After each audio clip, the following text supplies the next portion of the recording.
Bom, Ricardo Coutinho foi governador da Paraíba, hoje é uma figura central aí nessa questão do consórcio do Nordeste, esteve na Europa agora buscando parcerias com instituições, fundações europeias e tudo, e traz uma visão sobre como a social-democracia europeia está encarando essa questão da radicalização nos diversos países. Também eu queria saber um pouquinho também como que, qual que é a expressão de Lula junto a esses setores, Ricardo. Olha só, Nassif, eu acho que existe uma certa atonicidade, né? O mundo está meio que atônito com esses últimos acontecimentos da América Latina, né? Porque efetivamente mexe com o mundo e quando envolve uma liderança do tamanho de um Luiz Inácio Lula da Silva. Mas eu acho que eles têm um diagnóstico. Quer dizer, é mais fácil fazer o diagnóstico do que concretamente apontar as saídas. A própria União Europeia tem uma armadilha, né, ao ser formada, que é a questão consensual. Então, você pode mudar ali em Portugal, aí muda na Espanha, as forças progressistas ganham em alguns países, mas se não ganhar em todos, não se muda absolutamente nada do ponto de vista das regras. Né? E o avanço da globalização, da financiarização, do controle do rentismo sobre os estados, os antigos estados-nação, é tão forte que eu não encontrei ninguém com a clareza, né, de caminhos por onde seguir para poder superar, para poder derrotar, para poder superar e para poder afirmar uma alternativa que efetivamente possa ser palpável, concreta neste momento, né, e uma transição para um outro tipo de sistema.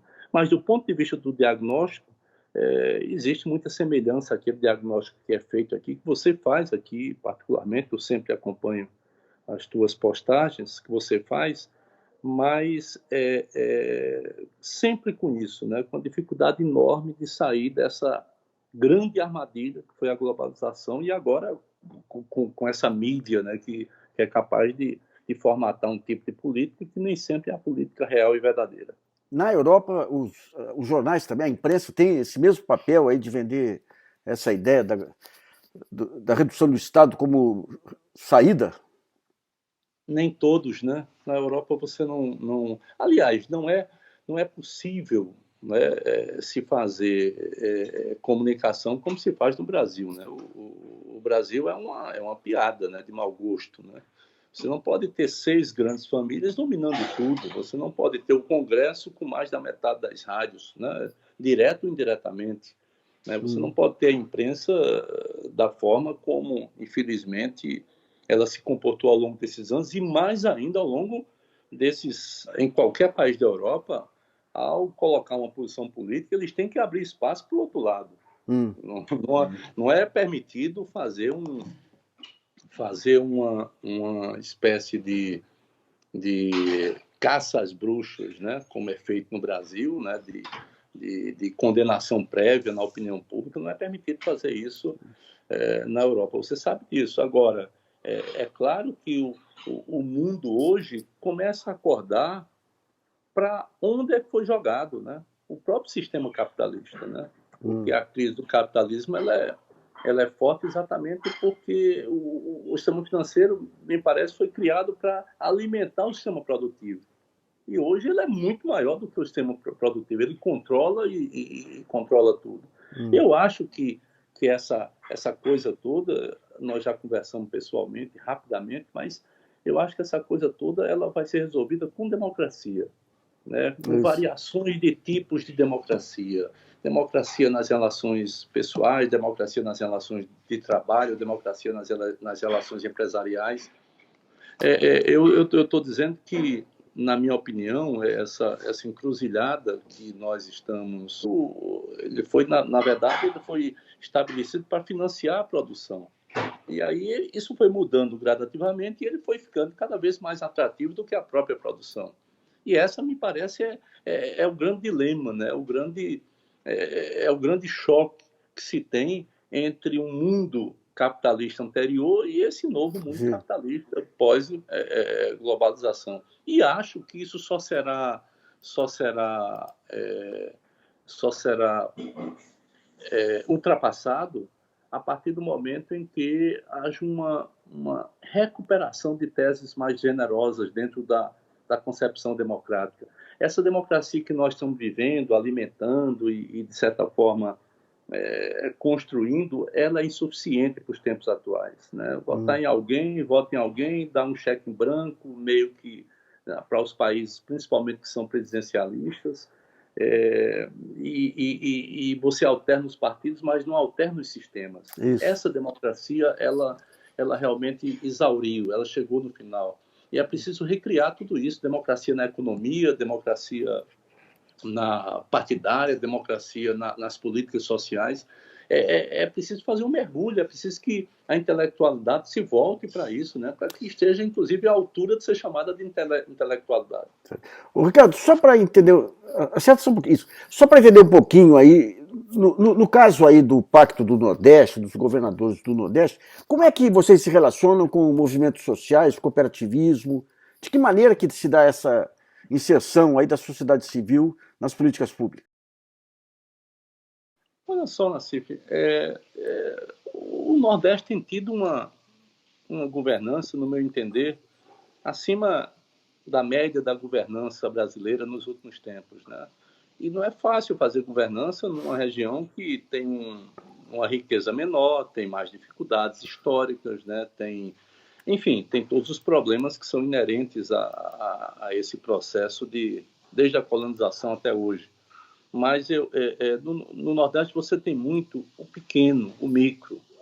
Né? Por exemplo, os governos, e não foi só o nosso aqui na Paraíba, mas eu tenho certeza que a grande maioria no Nordeste, tem um olhar muito acurado para a questão da microeconomia, desde a agricultura familiar, que ela é fundamental, né? Ela é fundamental.